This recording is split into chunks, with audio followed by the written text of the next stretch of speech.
오늘 우리에게 주시는 말씀은 창세기 31장 13절에서 14절 말씀입니다. 나는 베델의 하나님이라. 내가 거기서 기둥에 기름을 붓고 거기서 내게 서원하였으니 지금 일어나 이곳을 떠나서 내 출생지로 돌아가라 하셨느니라. 라헬과 레아가 그에게 대답하여 이르되 우리가 우리 아버지 집에서 무슨 분깃이나 유산이 있으리요. 아멘. 아멘. 할렐루야. 오늘 예배 참여하신 우리 모든 분들에게 하나님이 큰 은혜가 함께 하시기를 주의 이름으로 축원을 드립니다. 우리 옆에 분과 인사하시죠. 잘 오셨습니다. 예, 은혜 많이 받으시길 바랍니다. 여러분 구정명절을 맞아 추석 명절을 맞이하여서 하나님의 여러분 놀라운 축복과 은혜가 우리 모든 성도님들에게 함께 하시기를 여러분 주의 이름으로 여러분 축원을 드립니다. 이번 주는 우리 민족의 여러분 최대 명절인 여러분 추석 명절 여러분 중추절입니다. 제가 금요일 날 보니까 금요일부터 여러분 이제 퇴근하면서부터 벌써부터 고향으로 향하는 분들 여러분 많이 보게 되어지고 여러분 또 기차나 버스나 또 여러분 도로에서 벌써 북새통을 이루는 모습을 여러분이 보게 되어지게 됩니다. 사실 성도님 아시겠지만 여러분 고향을 가는 길이 때로는 길기도 하고 지루하기도 하고 때로는 힘들고 여러분 고생을 알면서도 여러분 고향을 향하여 우리가 여러분 가야 되는 이유가 무엇이죠? 우리가 잘 알고 있듯이 여러분 그곳에는 우리가 사랑하는 사람들이 여러분 머물고 있고 더 나아가서 나의 존재의 정체성을 여러분 확인받는 자리가 바로 여러분 고향 그곳이기 때문에 그렇다라고 하는 겁니다.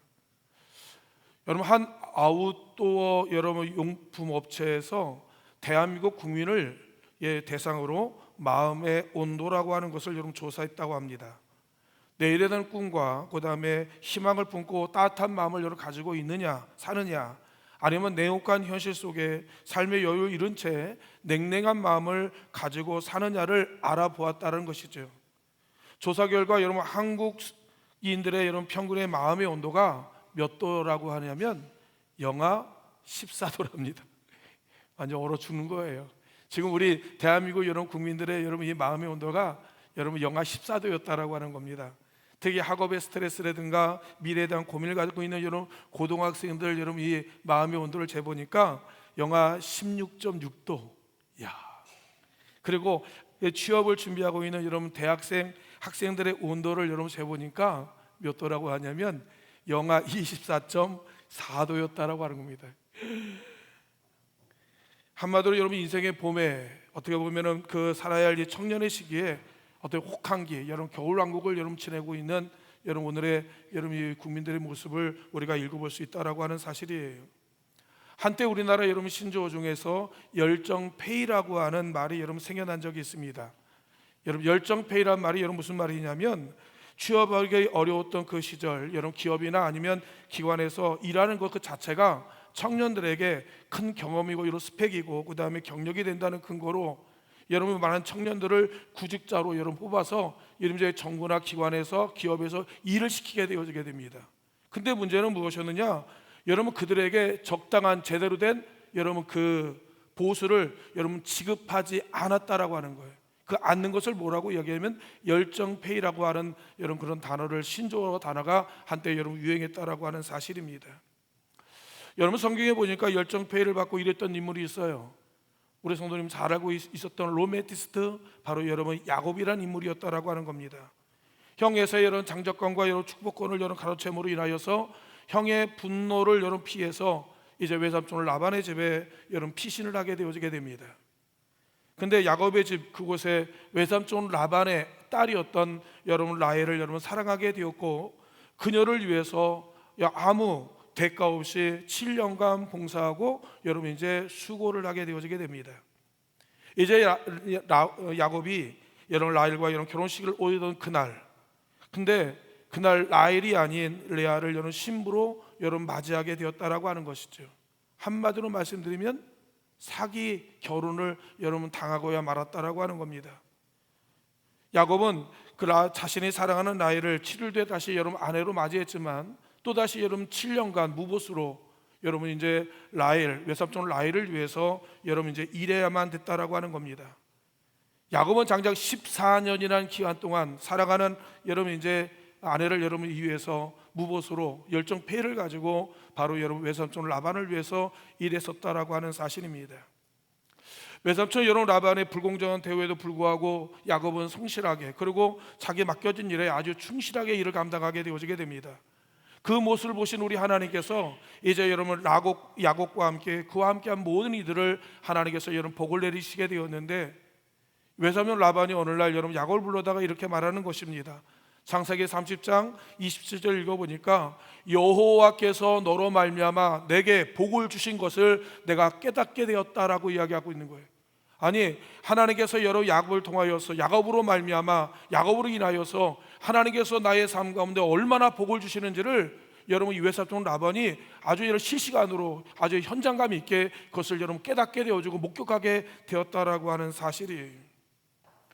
외삼촌 라반은 야곱에 대한 성실함 그리고 여러분 그로 말미암아 복을 받게 된 것에 대해서 감사를 알고 고마움을 여러분 느끼는 반면에, 외삼촌 여러분 라반의 아들들은 여러분 야곱을 위하여 불만과 원망을 가지고 있습니다. 왜 그러냐면 우리 아버지의 재산을 여러분 이 야곱이 모든 것을 여러분 훔쳐간다 뺏어간다라고 하는 여러분 불만과 여러분 이 마음에 여러분 마음의 분노를 여러분 가지고 있었다라고 하는 사실이에요. 그러면서 여러분 시간이 흘러가면서 보이지 않는 미미한 대립과 여러 갈등의 상황이 계속적으로 여러분 만들어지게 되어지게 됩니다. 그런 어느 날 이제 여러분 하나님께서 여러분 야곱에게 찾아와 주심으로 말미암아 이렇게 말씀하시는 거예요. 창세기 여러분 31장 13절에 이렇게 말씀하기를 나는 여러분 베델의 하나님이다 라고 말씀하시는 겁니다. 지금부터 일어나 이곳을 떠나 내 출생지로 돌아가라고 하는 하나님의 여러분 놀라운 사인, 하나님의 여러분 놀라운 명령이 여러분 야곱에게 떨어지게 되었다라고 하는 사실입니다. 맞아요. 야곱의 세월 벌써 여러분 20여 년을 여러 지나왔던 세월, 여러분 그의 인생에 이런 지나온 뒤앞길을 돌아볼 때 말 그대로 구구절절하게 인생의 파란만장 인생의 여정을 분명히 야곱은 살았다라고 하는 사실입니다. 그러는 기간 동안에 하나님께서 여러분 그 야곱에게 여럿의 아내를 얻게 하시고 여럿의 자식을 여러분 얻게 하셨습니다. 많은 양떼와 노비와 낙타와 여러분 이제 나귀를 여러분 거느리고 살고 있었다라고 하는 겁니다. 어느 정도 생활의 안정이 잡고 이제 여러분 이제 넉넉한 여러분 삶을 살고 있던 어느 때 이제 여러분 야곱에게 있어서 고향 일명문화 부모가 형제가 떠나온 여러분 나그네 인생이었고 바로 여러분 이방이었다는 사실, 그는 여러분 반드시 돌아갈 고향이 있었던 여러분 존재였다라고 하는 사실이에요. 이 사실을 너무도 잘 알고 있었던 이 하나님께서는 이제 여러분 야곱에게 찾아와 주심으로 말미암아 이렇게 말씀하시는 거예요. 너의 고향으로 돌아가라는 얘기입니다. 너의 여러분 출생지로 돌아가라고 여러분 이야기하고 있다라고 하는 겁니다. 그리고 여러분 이 이야기를 여러분 아내들에게 여러분 이제 이야기를 하게 되어지는 것이죠. 그때 아내들도 모두 여러분 같은 생각 같은 마음이었다라고 하는 것이죠. 31장에 읽어보게 되면 이렇게 말합니다. 더 이상 아버지 라반에게서 갚아야 할 빚도 책임져야 할 짐도 더 이상 얻을 분깃도 유산도 없음으로 말미암아 야곱의 아내들은 이제 하나님의 명령을 따라 남편과 함께 고향을 향하여 여러분 이제 머나먼 여러분 여행을 여러분 떠나게 되었다라고 하는 사실입니다. 지금 여러분 우리가 살고 있는 여러분 이 아산시는 전국에서도 가장 인구 유입이 여러분 활발하게 이루어지는 지역이에요. 주변에 여러분 대기업들이 여러분 많이 여러분 들어와 있고, 그리고 계속 여러분 젊은 사람들이 인구가 유입되면서 올해 계속적으로 여러 아파트가 여러분 지어져 가고 있고 개발되고 있는 도시가 바로 여러분 아산이라고 하는 도시입니다. 근데 참 신기한 게 뭐냐면 여러분 명절만 되면 여러분 우리가 특별히 명절만 되면 여러분 많은 사람들이 여러분 고향을 찾아 여러분 떠나고 여러분 또 떠나는 곳이 바로 여러분 이 아산이라고 하는 여러분 이 도시라고 하는 사실입니다. 우리가 명절이 되면 여러분 고향을 찾는 사람들은 뭐라고 이야기하죠? 규성객이라고 하는 단어를 사용하게 되어지게 됩니다. 여러분 규성이라고 하는 이 단어 혹 성묘라는 단어를 우리가 명절 때마다 여러분 종종 듣게 되어지게 됩니다. 여러분 귀라고 하는 단어는 돌아갈 귀, 성자는 살펴본다 아니면 여러분 깨닫는다는 여러 의미를 가지고 있다라고 하는 것이죠. 그래서 여러분 귀성이란 말은 어떤 의미를 가지고 있느냐면 고향을 찾아가 부모와 어르신을 살핀다라는 돌본다라는 의미를 여러분 가지고 있습니다. 그래서 여러분 귀성객이라고 하는 것은 뭐냐? 내 고향에 계신 어머니, 고향에 계신 어르신들을 여러분 돌아보고 살펴보고 여러분 우리가 모시는 것을 의미를 이야기할 때 귀성이라는 단어를 여러분 사용하게 되어진다라고 하는 거예요. 성묘라고 하는 것은 무엇이냐? 여러분 부모 어르신들을 여러분 묘를 찾아가서 그 은혜에 여러분 감사 인사를 드리는 것이 바로 여러분 성묘를 한다라고 하는 여러분 말이라고 하는 의미입니다. 사랑하는 성도 여러분, 이거 기억하길 바랍니다. 우리들의 고향은 어디입니까? 내가 세상에 처음 태어난 자리, 그리고 여러분 내가 살아온 여러분 삶의 흔적과 여러분 이 존재의 여러분 정체성을 확인받는 그 자리가 바로 여러분 우리의 고향이라고 하는 사실이에요. 내가 사랑하는 이들이 여러분 머물고 있는 그 자리, 여러분 내가 여러분 뛰어놀던 이런 그 공간이 바로 여러분 우리의 고향이었다라고 하는 사실입니다. 그렇기 때문에 그런지 모르지만 명절이 되어지게 되면 우리는 고향을 그리워하게 되어지고, 여러분 모르지 모르지만 여러분 고향을 찾고자 하는 여러분 간절한 여러분 우리의 그 간절함이 우리 가운데 있다라고 하는 사실이에요. 그래서 여러분 시인 여러분 정지용 씨라고 하는 분은 이런 향수라고 하는 여러분 시를 통해 여러분 우리 고향을 여러분 노래했다라고 하는 사실입니다.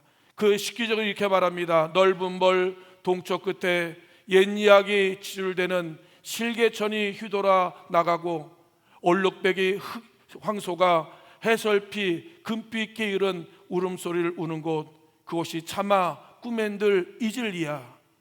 전설바다 춤추는 밤물결 같은 검은 귀민머리 날리는 어린 누이와 아무렇지도 않고 예쁠 것도 없는 사철 발벗은 아내가 따가운 햇살을 등에 지고 이삭 줍던 그곳이 차마 꿈엔들 이질이야. 사실 여러분 이 시기가 여러분 이 여러 편으로 여러분 되어 있지만 여러분 이 시가 이제는 많은 여러분 이제 노래로 여러분 불려지기까지 여러분 꿈엔들 이질리야. 고향을 향하는 여러분 향수, 고향을 대한 그리움, 여러분 고향을 여러분 잊었던 여러분 지나온 여러분 모든 과정들을 여러분 생각하면서 잃어버린 고향, 여러분 갖고 싶은 여러분 고향에 대한 향수를 오늘 우리에게 이야기하고 있다라고 하는 사실입니다. 맞아요. 우리의 고향은 그런 고향이 거의 여러분 사라졌다라고 하는 사실이. 실개천은 여러분 농수로로 여러분 변했고, 얼룩배기 황소는 트랙터가 여러분 논밭을 여러분 갈고 있고, 정다운 고향산천은 이제는 아파트와 빌딩으로 여러분 포장된 도로로 여러분 바뀐 지 여러분 옛날이라고 하는 사실입니다. 그럼에도 여러분 우리가 고향 그러면 여러분 우리가 끌어당기는 여러분 그 무언가가 있음을 우리는 잘 알게 되어지게 되는 것이죠. 그것은 여러분 살아가는 여러분 부모님이 계시고 살아가는 일가 친척들과 친구들과 나의 전체성, 나의 전 존재가 확인받는 자리가 바로 여러분 고향 그곳이기 때문에 그렇다라고 하는 사실입니다. 요한복음 3장 2절에 보면 여러분 하나님께서 요한 사도는 오늘 우리에게 말하기를 바로 우리가 바로 하나님의 자녀라고 여러분 그렇게 우리에게 이야기를 하고 있는 겁니다. 요한일서 여러분 2장 3장 2절에 이렇게 말합니다. 사랑하는 자들아, 우리가 지금 하나님의 자녀라.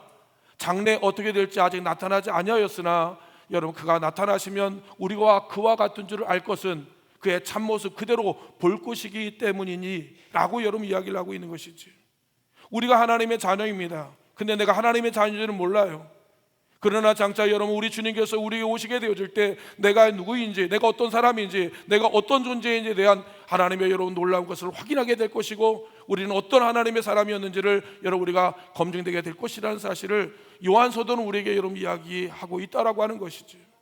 더 나가서 요한복음 1장 12절에 말하지 않습니까? 영접하는 자 곧 그 이름을 믿는 자에게는 하나님의 자녀가 되는 권세를 주셨으니 라고 말씀하시는 거예요. 오늘 하나님 앞에 예배하는 저와 여러분이요, 오늘 하나님을 영접하는 저와 여러분에게 하나님의 여러분 자녀가 되는 이름이 권세와 이미 우리가 하나님 나라의 호적이 되어진 하나님의 백성이라고 하는 사실입니다. 우리가 아버지가 계신 그곳은 우리가 영원한 하나님의 여러분 구하신 그 땅, 그 하나님의 본향을 향하여 우리는 여러분 그 고향을 향하여 달려가는 하나님의 여러분 영혼을 우리 하나님의 사람들이라고 하는 사실입니다.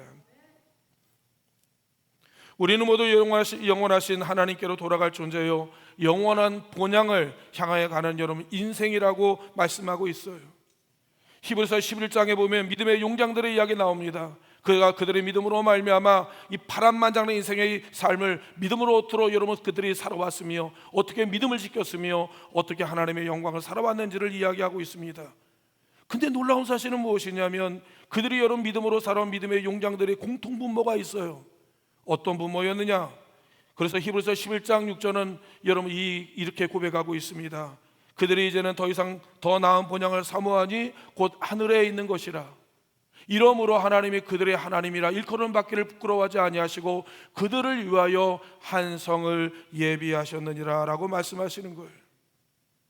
히브리서 11장에 보게 되어지게 되면 하나님의 믿음의 용장들을 뭐라고 비유하냐면 그들은 이방인이요 거류민이요 외국인 같은 여러분 존재로 인정받았다라고 여러분 이야기를 합니다. 이 땅에 그들의 영원한 고향이 아니라, 이 땅에 그들의 영원한 터전이 아니라 그들에게 영원한 하나님의 본향, 영원한 천국이 있음으로 말미암아 그 영원한 본향을 향하여 그들은 날마다 여러 그 나라를 향하여, 그 땅을 향하여 날마다 여러분 달려가는 인생이었다라고 히브리서 기자는 오늘 우리에게 여러분 이야기하고 있다라고 하는 겁니다. 사랑하는 온양교회 사랑하는 성도 여러분이요, 우리가 사는 이 땅은 영원한 땅이 아닙니다. 영원한 에버랜드가 아닙니다. 영원한 지상낙원이 아니라고 하는 사실입니다. 성경은 오늘 우리에게 말씀합니다. 잠깐 보이다 없어진 악리 같은 세상이라고 이야기하고 있는 거예요. 우리가 쥐고 누리고 있는 이 모든 것들은 바람을 잡는 것이요 여러분 그림 같은 세상, 그림자 같은 세상이라고 분명히 우리에게 여러분 이야기하고 있다라고 하는 사실입니다. 한번 주는 것은 여러분 정해진 것이고 그 후에 하나님의 여러분 보좌 앞에 우리가 서게 될 존재라고 하는 사실을 분명하게 우리에게 말씀하고 있다라고 하는 사실이에요. 요즘에 우리가 자주 사용하는 말 중에 멘탈리즘이라고 하는 여러분 그런 용어가 많이 여러분 회자되고 있습니다. 여러분 그것이 무엇이냐면 렌탈이란 말 많이 들어보셨죠? 우리가 일생에 필요한 물건들을 사서 쓰는 것이 아니라 빌려서 쓰는 것을 이야기하고 있는 거예요. 옛날 과거에는 여러분 이제 렌탈을 한다 그러면 여러분 정수기만 여러분 생각해 왔습니다. 그런데 오늘날에는 여러분 이제 모든 것이 여러분 빌려 쓰는 시대가 되었습니다. 어린애 장난감을 렌탈합니다. 어떤 중요한 행사가 있을 때 옷이나 가방이나 여러 필요한 것을 여러분 빌려 쓰게 되어지게 됩니다. 이제 한복도 여러분 빌려 쓰는, 그리고 우리가 예복도, 결혼 예복도 여러분 렌트하는 시대가 여러분 되어지게 되었다라고 하는 사실입니다. 이제는 더 이상 여러분 승용차를 사지 않아요. 승용차도 이제 이런 세금과 보험료를 부담스럽기 때문에 장기 렌트나 리스를 이용해서 몇 년 사용하다가 다시 여러분 돌려주는, 빌려 쓰는 시대가 여러분 되었다라고 하는 사실입니다. 어떻게 보면 이 말이 여러분 성경의 아주 성서적인 말과 여러분 비슷하다라고 하는 사실입니다. 왜냐하면 오늘 저와 여러분이 이 땅에 살아가는 우리들에게 있어서 우리는 여러분 나그네 인생이기 때문에 그렇다라고 하는 사실이에요. 언젠가 영원한 아버지의 본향, 영원한 하나님의 여러분 본향을 내 돌아갈 인생들이 바로 저와 여러분이기 때문에 그렇다라고 하는 사실입니다. 하나님이 주신 것을, 하나님께서 것을 잠깐 빌려 쓰고 관리하다 가는 인생이 바로 여러분 저와 여러분이라고 하는 사실이에요. 여러분의 목에, 여러분 이제 목에, 여러분 손에 끼어 있는 여러분 목걸이나 이런 반지도 마찬가지라고 하는 겁니다. 우리가 다 죽게 되어지면 다 빼고 다 내려놓고 가야 하는 것이 바로 여러분의 인생이라고 하는 사실이에요. 이 땅에 그 어떤 것도 여러분 가져가지 못하는 거예요. 다 내려놓고 가는 거예요. 오늘 본향을 향하여 가는 순례자인 우리는 내가 소유한 모든 것들이 주인이 내가 아니라 하나님의 것인 것을 우리가 먼저 인정해야 된다라고 하는 사실입니다. 그리고 당연히 이 땅에 있는 물질이나 이 땅에 있는 명예나 이 땅에 있는 여러 세대 가치에 우리가 여러분 연연해서는 아니 된다라고 하는 사실을 우리에게 말씀하고 있다라고 하는 사실입니다. 영국 옥스퍼드 대학과 캠브리지 대학의 교수였던 여러분의 작가 C.S. 여러분 루이스라는 분이 여러분 책 쓴 책에 보면 스크루 테이프라는 편지에 이런 여러분 글귀가 나오게 되어지게 됩니다. 마귀가 우리의 마음을 어지럽히기 위한 방법으로 이렇게 쓴다고 합니다. 우리의 생활 속에 우리가 예수님을, 우리 하나님을 생각할 때마다 여러분 마귀는 당장 눈앞에 닥친 여러분 내 발등에 불이 떨어진 일을 여러분 먼저 생각하게 한다라고 하는 사실이에요. 점심 때 내가 내 삶 가운데 어떻게 하나님 말씀을 적용할까라고 생각하자마자 마귀는 우리의 마음 가운데 이봐 점심시간이야 일단 밥을 먹고 해 그 다음에 생각해라고 하면서 여러분 하나님의 말씀을 생각하지 못하도록, 하나님을 여러분 우리가 관여하지 못하도록 당장 눈앞에 있는 일로 우리의 마음을 여러분 우리가 하나님의 말씀을 차단시킨다고 한다라고 하는 사실이에요. 잠자기 전에 내가 오늘 하나님의 말씀을 어떻게 따르고 생활한다라고 여러분 생각할 때마다 여러분 마귀가 와서 이렇게 얘기합니다. 너 너무 피곤하잖아. 피곤하니까 일단 자고 나서 여러분 생각해. 마귀가 우리의 마음 가운데 하나님과 여러분 접촉점, 하나님 말씀에 대한 여러분 깊이 있게 생각할 수 있는 그 근원을 여러분 차단시켜 버림으로 인하여서 우리가 늘 근시안적이고 늘 단말마적인 여러분 우리가 단세포적인 것들을 우리가 마음에 여러분 빼앗기게 만들고 있다라고 하는 사실입니다. 요즘 여러분 화려한 강렬한 색채들과 현란한 스크린에 여러분 노출되어짐으로 인하여서 오늘 우리 아이들이 이제 안경 쓴 아이들이 여러분 많아지게 되어지게 됩니다. 언젠가 여러분 안과를 갔는데 안과 여러분 시력이 나빠지지 않게 하는 가장 좋은 방법 중에 하나가 무엇이냐면 가능한 먼 곳을 여러분 바라보라고 이야기하고 있는 거예요. 눈이 나빠지지 않게 하기 위한 가장 좋은 방법 중에 하나가 뭐냐면 될 수 있는 대로 여러분 먼 곳을 여러분 시선을 먼 곳에 여러분 두라고 여러분 그렇게 여러분 이야기하고 있다라고 하는 사실입니다. 진리예요. 여러분 좋은 말입니다. 이거는 우리의 인생에도 우리 여러분 말 그대로 우리의 삶 가운데도 동일하게 해당되는 여러분 말씀이라고 하는 사실이에요. 우리 눈앞에 여러분 당장의 현실, 가까운 여러분 미래, 그리고 당장 눈앞에 닥친 여러분 문제에 집착하기보다는 그렇게 되어지면 우리 영적인 여러분 우리의 시각을 여러분 잃어버리게 되어진다라고 하는 사실입니다. 당장 내 눈에 돈이나 지식이나 지위에 눈이 벌어보게 되어지게 되면 진정한 우리의 행복과 진정한 우리의 만족을 잃어버리는 경우들이 얼마나 많이 있는지를 모른다라고 하는 사실입니다. 안과 의사처럼 우리는 멀리 바라봐야죠. 우리의 시각을 시선을 여러분 멀리 여러분 둬야 된다라고 하는 사실입니다. 멀리 두고 넓게 보게 되어지게 되면 당장 코앞의 일들을 아주 여러분 작게 우리가 여기게 되어진다라고 하는 사실입니다. 작은 것에 대해서 아웅다웅하지 않게 되어진다라고 하는 사실이. 그리고 그러므로 말미암아 하나님께서 우리로 하여금 눈을 들어 위를 바라보라고 우리에게 여러분 말씀하고 있다라고 하는 사실이. 여러분 모세가 여러분 미디안의 대제사장 이도로의 딸 십보라와 결혼하여서 두 아들을 낳게 되어지지요. 첫째 아들의 이름이 뭐죠? 게르솜. 둘째 아들은 엘리에셀이라는 이름입니다. 이 성경에 보게 되어지게 되면 하나님께서 이 이름을 그냥 짓는 게 아니에요. 그 이름에는 모든 뜻과 의미가 있습니다.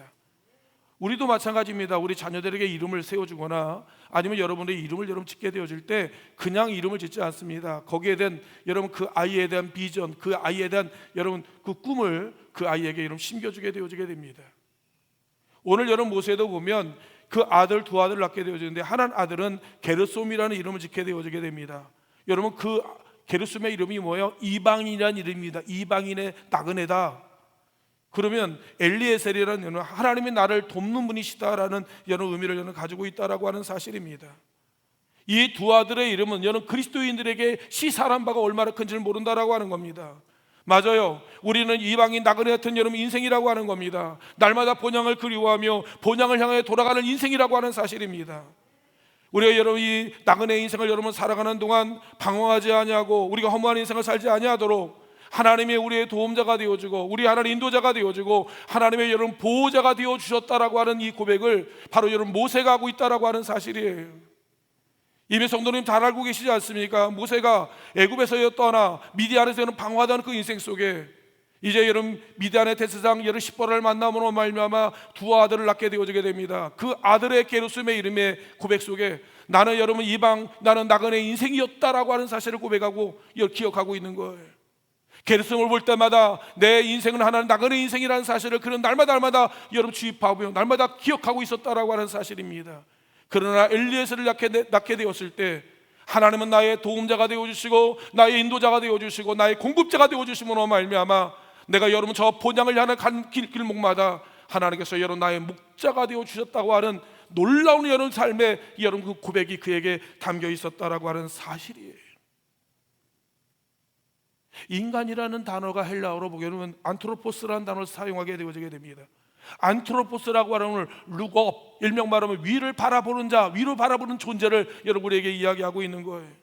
동물들은 땅을 바라봅니다. 동물은 먹을 것을 바라봅니다. 동물들은 여러 땅을 파고 땅속을 들어가게 되어지게 됩니다. 그러나 안트로포스인 인간은 날마다 전능하신 하나님을 여러분 바라보게 하시고 날마다 영원한 하나님의 여러분 본향을 향해 달려가는 하나님의 인생의 힘을 오늘 여러분 우리에게 여러분 말씀하고 있다라고 하는 사실이. 그러므로 말미암아 사도 바울이 우리에게 말합니다. 여러분 땅의 것을 바라보지 말고 위의 것을 바라보라고 여러분 이야기를 합니다. 여러분 사도 바울은 히브리서 기를 통하여 말합니다. 여러분 우리로 하여금 믿음의 주요 온전케 하신 이인 예수 그리스도를 바라보라고 우리에게 여러분 강조하고 말씀하고 있다라고 하는 사실입니다. 맞아요. 비록 우리가 이 땅에 발을 딛고 살고 있지만 우리의 눈과 우리의 모든 여러분 시선은 늘 여러분 본향을 향하여 저 하나님의 영원한 본향을 향하여 달려가는 하나님의 여러분 영원한 인생이라고 하는 사실을 기억하길 간절히 원합니다. 맞아요. 육신의 고향도 마찬가지지요. 지금 우리가 예배드리는 이 순간에도 고토선상에서는 여러분 고향을 향하여 달려가는 수많은 여러분 구성객들의 여러분 고단하고 지루하고 여러분 고통스러운 여러분 힘든 여러분 여정일 줄 모릅니다.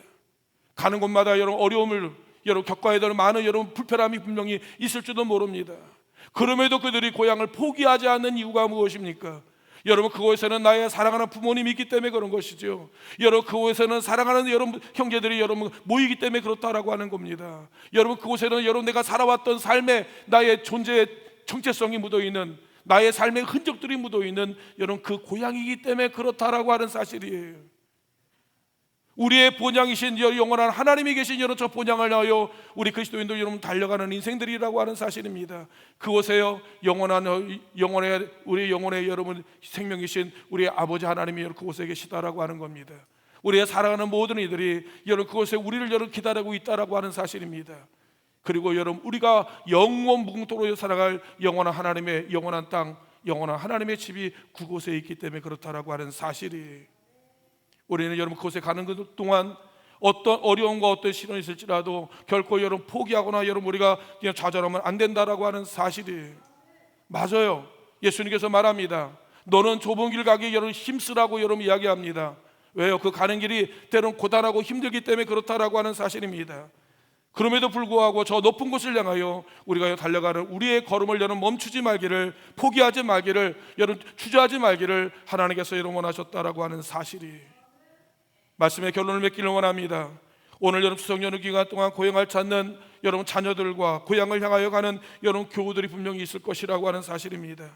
우리도 여러 이러한 꿈과 여러 놀라운 기쁨과 여러 간절함을 가지고 우리의 여러분 신앙의 여러분 순례의 정을 걸어가는 동안 우리가 결코 여러분 저 본향을 향하여 여러분 가는 여러분 우리의 가는 길이 날마다 하나님 앞에 더 든든하게 더 힘있게 더 여러분 하나님 앞 올곧게 여러분 그 일을 여러분 잘 걸어가는 믿음의 용장 거룩한 여러분 순례자의 인생을 잘 살아내는 완주하는 우리 온양자들에게 하는 모든 성도님이 되어주시기를 주의 이름으로 축원을 드립니다. 우리 함께 기도하기를 원합니다. 아버지 하나님 믿음의 주여 온전케 하신 이 예수를 바라보며 아버지 하나님이 주의 말씀을 따라 한 길을 걸어가는 믿음의 용장이 되게 해달라고 이 시간 나같이 주여 한번 외치시고 합심하여 기도합니다. 주여 할렐루야. 사랑하는 충만하신 아버지 하나님이여 때로는 하나님이여 여호와의 가는 길이 힘들고 여보다 할지라도 결코 여호와여 내가 포기하지 아니하고 뒤돌아보지 아니하며 사로나 오르는 뒤지지 아니하며 날마다 여호와여 주의 말씀 가운데 믿음의 주여 온전케 하신 이 예수 그리스도를 바라보며 여호와여 주의 길을 걸어가는 우리 여호와의 모든 성도님들 여호와여 내게 도와주실 간절히 원합니다. 거룩하신 아버지 하나님이여 우리 여호와여 신앙의 완주를 감당하게 하여 주시고 아버지 어떤 여호와의 도전과 어떤 유혹에도 넘어가지 아니하며 여호와여 주의 말씀의 길을 걸어가며 여호와여 주의 은혜를 입는 하나님의 거룩한 백성들 되어지게 인도하여 주실 간절히 원합니다. 사랑의 아버지 하나님 주님만 바라보기를 원합니다. 주님만 의지하기를 원합니다. 여호와여 주의 거룩한 삶을 감당하기를 원합니다. 여호와여 우리에게 여호와여 주의 은혜를 부어주시고 여호와여 저 어려운 영원한 본향을 향하여 여호와의 거룩한 인생을 살아갈 수 있는 우리 모든 성도님들 여호와여 되어지도록 주여 은혜를 허락하여 주시고 이번 여호와여 성전으로 하나님의 여호와여 큰 은혜가 주의 영광이 넘치는 복된 여호와여 세가 되어지도록 인도하여 주시옵소서. 여호와여 주님의 영광에 함께하여 주시며 여호와여 감사드리며 여호와여 거룩하신 예수 그리스도의 이름으로 간절히 기도하옵나이다. 아멘. 아버지 하나님 감사합니다. 많은 사람들 가운데 우리를 주명하여 당신의 하나님의 백성 삼아주시고 하나님의 여호와의 자녀의 권세를 갖는 하나님의 축복의 백성이 되게 하여 주심을 여호와 감사합니다. 하나님이 땅에 하나님 나그네 외국인과 같은 하나님의 여호와의 걸음으로 사는 여호와의 인생 가운데 하나님의 여호와 영원한 이 땅이 아니라 지나가는 하나님의 한계 같은 세상 가운데 우리를 알고 영원한 천국 영원한 본향 영원한 하나님의 나라를 바라볼 수 있는 하나님의 여호와여 축복의 하나님의 백성들에게 도와주심을 감사합니다. 원하옵니다. 아버지 하나님 우리 온양자 되고 하는 모든 성도님들이 이 땅을 하나님 살아가는 동안 사로나 우로나 치우치지 아니하게 하여 주시고 험하고 어타는 것에 여호와의 마음을 빼앗기지 아니하게 하여 주시고 아버지 하나님 그들이 여호와여 살아가는 여호와 가는 길이 때로는 험하고 하나님 고단하다 할지라도 결코 하나님의 여호와여 포기하지 아니하게 하여 주시며 주저앉지 않게 하여 주시고 뒤돌아보지 말게 하여 주시며 오직 하나님 믿음의 길이요 오직 여호와여 주의 한 길을 걸어가는 하나님 믿음의 용장들 되어 아버지 하나님 영원한 하나님의 천성 영원한 하나님의 본향의 하나님의 주인공이 되어진 우리 성도님들에게 도와주시길 간절히 원합니다. 사단은 원수막에 수많은 많은 공격과 많은 위협과 많은 위기가 시욕이 있습니다. 사랑의 아버지 하나님 날마다 믿음에 바로 서서 하나님의 여호와여 주의 걸은 길을 한 길 걸어가는 믿음의 용장들에게 도와주시옵소서. 아버지 하나님이 우리로 하여금 믿음의 용장이요 하나님의 생명의 멸류관 오르는 그날까지 하나님의 저 본향을 향하여 하나님의 여호와 한 길 걸어가는 위대한 하나님의 믿음의 주인공들 되어지도록 아버지 하나님의 축복하여 주옵소서. 특별히 하나님의 여호와 구정 우리 하나 추석 명절이 되어서 하나님의 여호와 우리의 가족들을 위해 우리 하나님의 여호와 친족들을 위해 아버지 하나님의 여호와 주의 평안과 은혜를 힘입고 하나님의 여호와 누리어 주시길 간절히 원합니다. 세상이 할 수 없는 하나님 기쁨, 세상이 할 수 없는 여호와의 놀라운 평강이 하나님의 우리의 모든 삶을 지배하게 하시고 우리의 모든 삶 가운데 하나님의 은총과 은혜가 넘치는 하나님의 이 아버지의 추석 명절이 되어지도록 은혜를 부어 주시옵소서. 이제는 우리 주 예수 그리스도의 은혜와 아버지 하나님 만가지 사랑하심과 성령님의 여호와 감화 감동 역사 충만하시는 종이 아버지 하나님 구정 명절을 맞이하고 오늘 또 아버지 거룩한 주일날 하나님 앞에 예배하며 하나님의 구울 때 드린 당신의 여호와 놀라운 백성들에게 아버지 하나님의 여호와여 주의 은혜와 축복이 그들의 여호와의 모든 삶이 우리의 여호와의 삶의 현장 가운데 우리 가정 가운데 자녀 가운데 사업 가운데 자녀들 가운데 이제부터 영원토록 함께하여 주시기를 간절히 축원하옵나이다. 아멘.